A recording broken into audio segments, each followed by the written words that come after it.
दोस्तों, मैं संजय चौधरी। आज का वीडियो का टॉपिक है स्कैब्स। स्कैब्स क्या होते हैं? जब आप टैटू बनवा के स्टूडियो से जाते हैं और उसके बाद 3-4 दिन बाद उसमें आपकी टैटू एरिया पे हल्की सी मोटी सी परत जम जाती है स्किन की। जो डेड स्किन होती है वो स्कैब्स होती है। जो डेड स्किन आपकी स्किन के ऊपर एक परत जमती है, जब कोई भी टैटू बनाते हैं तो सबके साथ ये होता है कि एक स्कैब्स बनते हैं, ऊपर एक लेयर बनती है जो कि डेड स्किन की लेयर होती है। आखिर ये लेयर बनती कैसे है, क्या है ये लेयर कैसी होनी चाहिए, इसके बारे में आज हम इंफॉर्मेशन देंगे। और आज वीडियो पूरा देखिएगा और वीडियो पसंद आए तो शेयर एंड लाइक करना ना भूलें और चैनल को सब्सक्राइब करना ना भूलें। तो चलिए शुरू करते हैं। स्कैब्स क्या होते हैं मैंने बता दिया कि आप जब टैटू बनवाते हैं उसके चौथे 5वें दिन जो है हर किसी के स्किन पर स्कैब्स बनते ही बनते हैं। एक लेयर होती है स्किन की जो डेड होती है। जब हम टैटू बनाते हैं तो उसमें पंचर होते हैं, छोटे छोटे पंचर होते हैं। पंचर होने की वजह से क्या होता है, स्किन वहाँ से हल्की सी जो है वहाँ से डेड होती है, वहाँ से स्किन जो होती है वहाँ की थोड़ी सी रफ होती है, डैमेज होती है, हल्की सी डैमेज होती है। वो बाद में जब सूखती है तो उस पर एक परत जमती है। जैसे कि कोई घाव जब रिपेयर होता है तो घाव के ऊपर एक परत जमती है, इस तरह टैटू पे भी एक परत जमती है, उसको स्कैब्स कहते हैं। अब ये स्कैब्स कैसे होने चाहिए जो कि सही होते हैं, मैं आपको एक पिक्चर का रेफरेंस दिखाता हूँ, आप उसको देखिए। और इसमें आप देखिए कि किस तरीके से पतली सी एक लेयर जमी हुई है स्किन के ऊपर और ये उतर रही है। अगर ये पतली लेयर है तो आपको आप टेंशन लेने की कोई बात नहीं है, आपका स्कैब्स बहुत हेल्दी है और बहुत अच्छी हीलिंग हो रहा है। ये एक हीलिंग का प्रोसेस है जो हर टैटू के साथ होता है। और आपके स्कैब्स जो है पतले हैं और बिल्कुल आराम से उतर रहे हैं, अपने आप उतर रहे हैं, कोई दिक्कत नहीं है, बिल्कुल हेल्दी स्कैब है। और ये आपका हीलिंग प्रोसेस है और ये सबके साथ ऐसा होता है, इसमें कोई रिस्क वाली बात नहीं। कई जो है क्लाइंट्स जो आते हैं मुझे वीडियो में कमेंट्स करते हैं कि सर मेरे जो है बहुत सारी स्किन उतर रही है, खुजलाहट हो रही है, क्या ये नॉर्मल है कि नहीं है? ये बिल्कुल नॉर्मल है। हर किसी के साथ टैटू से बनता है तो हीलिंग प्रोसेस में ये सब होना नॉर्मल बात है। हल्की सी खुजली होनी नॉर्मल बात है और थोड़े बहुत स्किन का परत जमना नॉर्मल बात है और कोई बड़ी बात नहीं है इसमें। हाँ, टेंशन की बात कब होती है, जब वो स्कैब बहुत ज़्यादा हैवी हो जाते हैं। हैवी से मतलब मैं आपको ये एक इमेज और दिखा रहा हूँ, इस इमेज को देखिएगा कि जो स्कैब्स हैं कितने हैवी हैं। इसमें बहुत सारे मैं इमेज दिखाता हूँ आपको कि इसके स्कैब्स कितने हैं। अगर ये स्कैब इतने ज़्यादा हैवी होने तो ये समझ लीजिए इसमें कुछ ना कुछ दिक्कत आ गई है। इसके लिए आपको सबसे पहले कहीं और ना जाकर आपको सिर्फ पहले टैटू आर्टिस्ट से बात करनी चाहिए, सर ये क्या हो गया, ऐसा क्यों हुआ, और वो आपको सही से बता देंगे। अगर आप मेरे पास जैसे आपने मेरे से टैटू बनाया तो आप पहले मेरे पास आएंगे, मैं आपको बताऊंगा, गाइड करूंगा प्रॉपर टैटू कि आखिर ऐसा हुआ क्यों। तो जानते हैं कारण कि ऐसा क्यों होता है, आखिर इसके क्या कारण है कि जो इस तरह से हैवी स्कैब्स बनते हैं। इसके 3 कारण हैं, 3 बेसिक जो कारण है वो मैं बता रहा हूँ आपको। सबसे पहला कारण है कि क्लाइंट ने उसका केयर ही नहीं किया, टैटू का जो आफ्टर केयर होता है उसको पूरी तरह से फॉलो नहीं किया, जिसकी वजह से ये दिक्कत हो गया। दूसरा कारण है कि टैटू में इन्फेक्शन हो गया। इन्फेक्शन होने की वजह से भी जो है हैवी स्कैब्स बन जाते हैं जो कि बहुत दिक्कत करते हैं। अब इन्फेक्शन होता कैसे?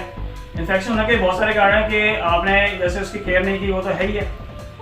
पानी से भी ज़्यादातर पानी से न बचाने की वजह से सही से उसमें हैवी स्कैब्स बनते हैं, क्योंकि पानी जो है जो आपका टैटू है एब्जॉर्ब कर लेता है, उसके अंदर पानी जम जाता है और पानी होने से अंदर मवाद बन जाता है और वही चीज़ बाद में जब हैवी स्कैब्स बनती है और वो जो है स्किन को डैमेज करती है और आपका जो टैटू है इन्फेक्टेड हो जाता है। क्योंकि पानी के अंदर कुछ ऐसे चीज़ें होती हैं कि जरूरी नहीं है कि आपने जो पानी इस्तेमाल किया, जो पानी लगा है, जो नहाते समय या दूसरे काम करते वक्त, तो वो साफ़ पानी अंदर गया हो और पानी अंदर टैटू ने एब्जॉर्ब कर लिया हो। गंदा पानी होने की वजह से या किसी तरह का कोई बैक्टीरियल पानी होने की वजह से जो है आपका टैटू इन्फेक्टेड हो गया, उसकी वजह से उसमें हैवी स्कैब्स बने और वो आपको अब दिक्कत कर रहा है। फिर भी आपको टैटू आर्टिस्ट से ही पहले बात करनी चाहिए, उसको वो आपको सजेस्ट करेगा कि वो कौन सा इसके लिए बेटर ट्रीटमेंट होगा। तीसरा और आखिरी कारण है टैटू आर्टिस्ट। टैटू आर्टिस्ट से भी गलती होती है, तभी भी ऐसा होता है कि हैवी स्कैब्स बनते हैं। टैटू आर्टिस्ट से एक ही गलती होती है, वो भी बहुत कम टैटू आर्टिस्ट होता है। वो भी किससे होता है कि जो बिगिनर टैटू आर्टिस्ट हैं उनसे अधिकतर ये गलती होती है कि वो स्किन के ऊपर बार बार रिपीट्स करते हैं और एक ही जगह बार बार रिपीट्स करने की वजह से क्या होता है कि जो स्किन है वो डैमेज होती है। डैमेज होने की वजह से हैवी स्कैब्स बनते हैं। ऐसा नहीं है कि सभी आर्टिस्ट जो है जो स्किन पे बार बार रिपीट्स नहीं करते, रिपीट्स करते हैं, लेकिन उनका एक लेवल होता है, एक प्रेशर होता है जो उनको मेंटेनेंस करना होता है, सॉफ्टली मेंटेन करना होता है, सॉफ्टली मिरर को चलाना होता है। लेकिन जो बिगिनर आर्टिस्ट हैं उन्हें सही लेयर ना पता होने की वजह से, सही प्रेशर ना पता होने की वजह से, वो बार बार रिपीट करने की वजह से उनका जो है स्किन डैमेज होता है, इसकी वजह से हैवी स्कैब्स बनते हैं। तो ये 3 कारण मैंने बताया कि किस वजह से हैवी स्कैब्स बनते हैं, और ये हैवी स्कैब्स जो है थोड़ी सी चिंता का बात जरूर है, लेकिन अगर नॉर्मल स्कैब है तो उसके लिए कोई टेंशन की बात नहीं है। अब ये तो बात हो गई कि स्कैब्स कैसे परफॉर्म होते हैं, किस तरह से बनता है, लेकिन अगर हैवी स्कैब्स बन गए हैं तो उसकी केयर कैसे की जाती है। सबसे पहले जब भी स्कैब्स बनते हैं, हैवी स्कैब्स बनते हैं, उसको आपको खींचना नहीं है, स्क्रैच नहीं होना चाहिए, क्योंकि स्क्रैच होता है तो उसमें दिक्कत क्या है कि उसमें सफ़ेद कलर का मवाद जो भरा होता है वो निकलेगा तो उसके बाद उसमें जो कलर है, वहाँ का एरिया का जो कलर है वो उतर जाएगा।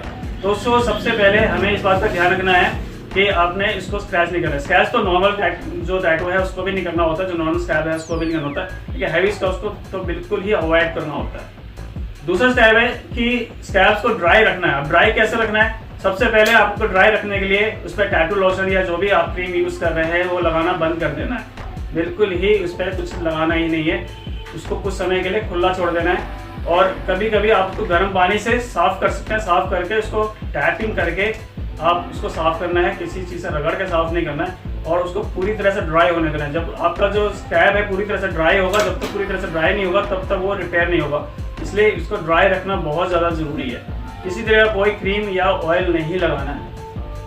तीसरा, अगर किसी तरह की फिर भी प्रॉब्लम आ जाती है तो पहले सबसे पहले आपने अपने टैटू आर्टिस्ट से सजेशन लेनी है कि क्या प्रॉब्लम है, कैसा है। और आपको जो वो सजेशन देगा किसी तरीके की मेडिसिन लेने की तो ही मेडिसिन लेना है, आपने अपनी वजह से कोई मेडिसिन नहीं ले लेना। तो इस तरह के आपने ये 3 स्टेप्स फॉलो करने हैं, इस तरह से आपका जो स्क्रैच है वो आपका ठीक हो जाएगा। आपको केयर करनी है, सबसे ज़्यादा केयर ही करनी है, बिना केयरिंग के इस तरह की प्रॉब्लम नहीं आती है। तो उम्मीद है दोस्तों आपके स्क्रैप्स के लेकर सारे डाउट्स क्लियर हो गए। और क्योंकि मेरे पास हमेशा रिक्वेस्ट आती थी कि सारे ये इस तरह के स्क्रैप्स बनते हैं, क्यों कलर जो है वो फेड हो जा रहा है। देखिए, जब स्क्रैप्स परफॉर्म होते हैं उसके बाद कुछ समय के बाद कलर फेड लगता है, क्योंकि स्किन जो है वहाँ पे डैमेज जो स्किन है वो आपकी रिपेयर होती है। स्किन जब ठीक हो रही है तो उस पर स्क्रैप्स बनते हैं, और वो उसके बाद जो स्क्रैप्स निकलते हैं उसके बाद स्किन के ऊपर एक शाइनिंग आ जाती है। शाइनिंग जो आती है वो आपका हीलिंग प्रोसेस है। वो स्टार्टिंग में डल जरूर दिखेगा टैटू, लेकिन बाद में महीने या 1.5 महीने में एक्चुअल कलर आता है। तो इसमें घबराने की जरूरत नहीं है, हमेशा टैटू को प्रॉपर केयर कीजिए ताकि आपका जो टैटू है प्रॉपर से हील हो सके। धन्यवाद।